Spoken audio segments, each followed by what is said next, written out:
Before I just tell about myself that I'm a researcher that carried out some research about cinema restoration and avant-garde cinema specifically as a historian, as a film historian. But I'm also tutor of a master in digital restoration, digital audiovisual restoration that is carried out at Sapienza and that has many international partnerships too. My presentation of today will be focused on hand-applied color techniques, but specifically on a case study of restoration that I had the immense fortune of attending when I was an intern at Agefilm, and it was a restoration for okay. Do you recognize it image? I guess so, because it's an image that traveled worldwide.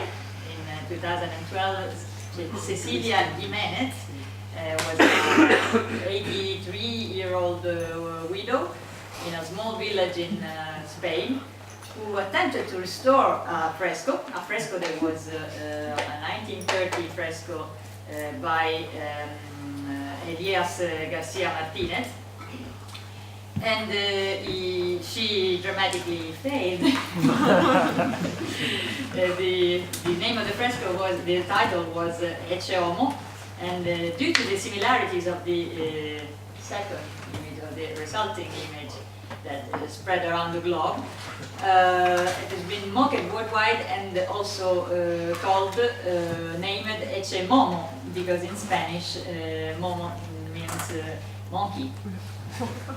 So, you're probably wondering why I've chosen this image to start my speech, but it is related to the idea how it exemplifies all the negative issues related to to restoring artworks. Since my case study is on the early techniques of coloring film, but this comes from a film restoration experience, I wanted to propose a kind of warning in order to remind of what a restoration should never be.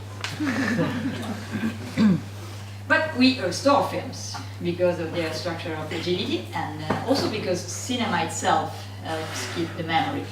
You know that at the very origin of cinema there's the idea of, there's an archival impulse, there's the idea of recording. I think about André Bazin's definition of complex of mummy complex, that is, that at the heart of the plastic arts there's this need, this aim to preserve also our physical appearance from decadence. If you think about the mummies of the Egyptian tradition.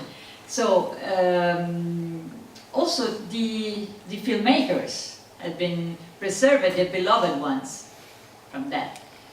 And this idea of keeping the memory is something that must remind us also that the memory, just like colors, fades. This presentation comes from a research carried in 2011 during my internship at Hagefilm Foundation. Hagefilm was a non-profit international organization which was created by the laboratories that Giovanna mentioned before, that at the time were titled Hagefilm Conservation. And this foundation was organized in order to improve research and support research activities related to techniques and technologies of film preservation and restoration. It has been a case study for my PhD thesis, and then the last chapter of my book that came from my PhD thesis, and finally I wrote also an article with the scholars Brecht Telameris and Guy Edmonds for the journal The Moving Image that you see here. Okay, end of advertising. The film in question was Ballet Mécanique. The iFilm Institute decided to commission the restoration of its hand-colored copy of Ballet Mécanique, a film, a very famous film by Fernand Léger and Dudley Murphy, made in 1924. It's a masterpiece of the European avant-garde, and for I, the restoration lab Hagefilm acquired a 2D digital scan in order to produce a digital intermediate for both the color and the black and white parts, requiring then a positive splicing, a positive editing for the projection prints. But another experimental project, and that's where I come, has been proposed. That is to produce another unique black and white positive copy with hand-painted or tinted sections. They were addressed to match as closely as possible also the original nitrate. My duties consisted in running color tests under the supervision of Paolo Kerchiusai, that was at the time leading the foundation, but also very close to Ulrich Rudel and Daniela Curro, who were the first in pursuing this colors research in Hagefilm. And furthermore, I also pursued research about the history of film, so also about the authorship and how all these elements were also related to the unique copy that was held at time. Although the work conducted did not result actually in a new projection copy, just like usually restoration are addressed to, the project it's very important because it remains a potential next step in the restoration history of the film, and also in the restoration practices. One wonders how to position this restoration work that did not result actually in an exhibition print. But can we define this as a restoration, or it's a kind of different operation, something new that has been done? Okay, this is a picture that I shot yesterday when I was at iFilm Institute, and I discovered that they are showing in the exhibition section panorama, the ground floor of the building. They are also including among some of the colored prints that they have this strip of ballet mécanique. Okay, I think that everybody has already seen. I haven't provided actually the projection because, but if we have time after, I will show, because of course I have it. I have a digital version. The film is famous also because of the aesthetic impact that it gave to the worldwide experimental heritage in cinema. The film explores the machine age using an approach that is grounded in montage technique, in camera movement, and weird, absolutely weird angles. You will see a shot that has been taken from the road under a car, under machine driven, so it's very, very weird. Some of the archival prints of the film also contain other color inserts, but mainly the animated circles, these geometric figures that you see, and triangles in different sizes. You see also a hat there that is not a circle but reminds the circle that is just opposite beside her. Although many prints of the film survive in many different archives in the world, there's a huge list of the archives that collect this film in 35mm or different formats. Only 3 archives hold first or at least early generation prints: Anthology Film Archive, Museum of Modern Art, and iFilm Institute Netherlands. The 35mm print kept at Anthology is known as the Kiesler print. Why Kiesler? Because it was donated in 1976 by Lilian Kiesler. There was the widow of Frederick Kiesler, who was the man who organized the premiere of the film in Vienna in 1924. And this print, the one in Anthology Film Archive, is recorded as black and white. So everybody, when referring to the Kiesler print, refer to a black and white film. And after the MoMA the MoMA is the one that also holds a colored 16 millimeters colored print. But this print was donated by Fernand Léger himself in 1939, so after he used the film, the 16 millimeters film, for his lectures at Yale University. And this is a reference that we had from correspondence, an email correspondence with Guy Edmonds, the other researcher who has written the article with me, from John Klaxman from MoMA.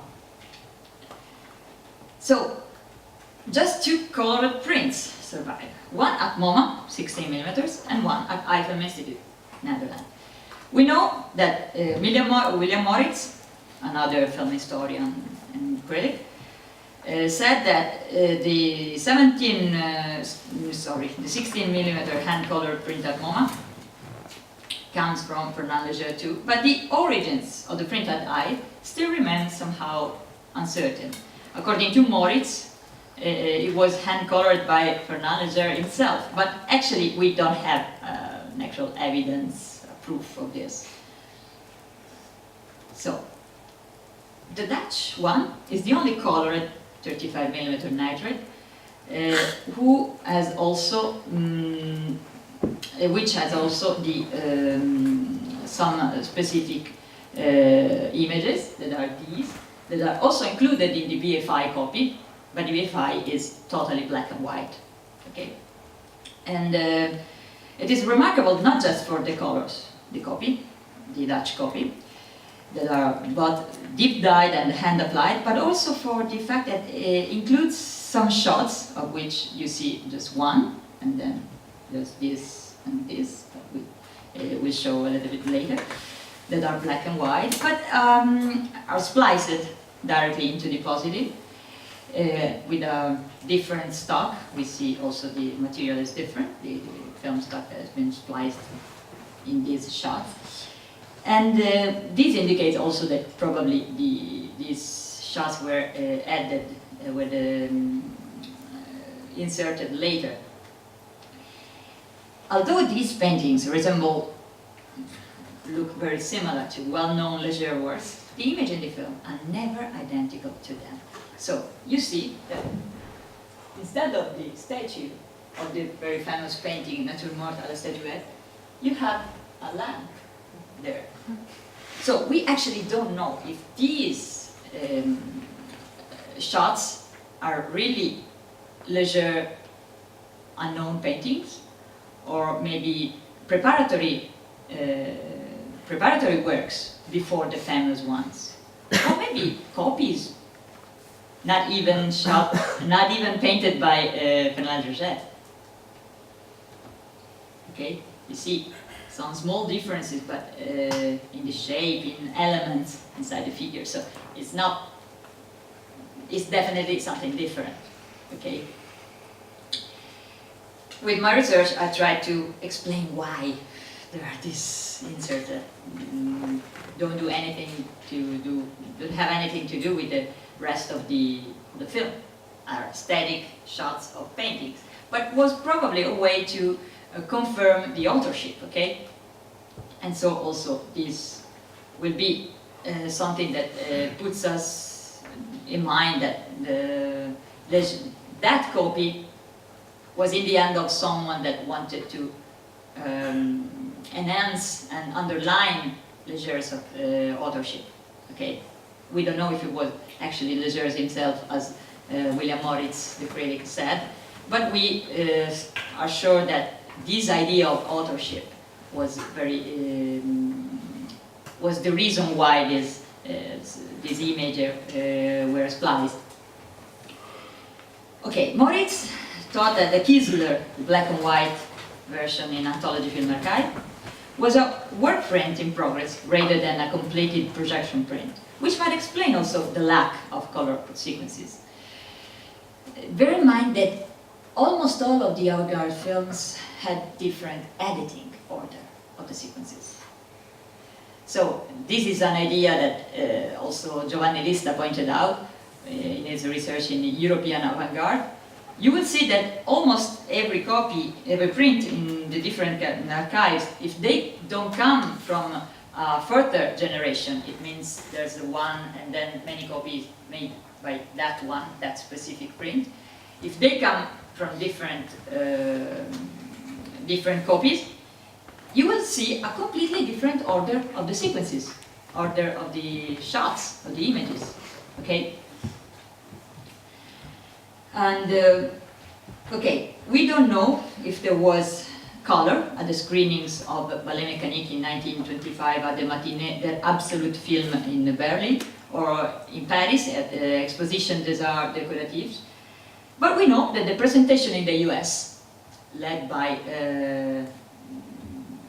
Dudley Murphy, that is not credited in the film, but is the actual author of the majority of the shots, with Man Ray, who shot the sequences of Alice Prin, Kiki de Montparnasse. It was his mistress. So. Well, we are sure that the presentation in the US of the 20s testified the presence of color in Murphy's prints, because we have an article on the New York Times in 1926 that mentioned the screening in which red circles were in, and we are sure for this. So the colored parts in the film do not show, almost not.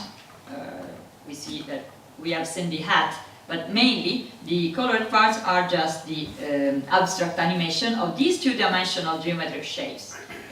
They are just circles and triangles of different sizes, different shapes somehow. You see there's a splice on the film, and you also see the traces of the brushstrokes that are left in the dye on the print. And so this is clearly a manual labor done on the film. So we are sure that this one was not deep, was not tinted, this specific colored part. The film's color structure also positions the colored parts of the film in the tradition of the absolute film, or what the German called absolute film. So that specific avant-garde of abstract films, okay, such as those of Walter Ruttmann or Oskar Fischinger. In addition, it also gives the atmosphere of the experiments made by Bauhaus authors, Bauhaus artists, with color and geometrical shapes even in painting and not just in cinema. Okay? Ballet Mécanique, so, must be compared to this cultural series of avant-garde moving art color experiments. It's part of this tradition, it's part of that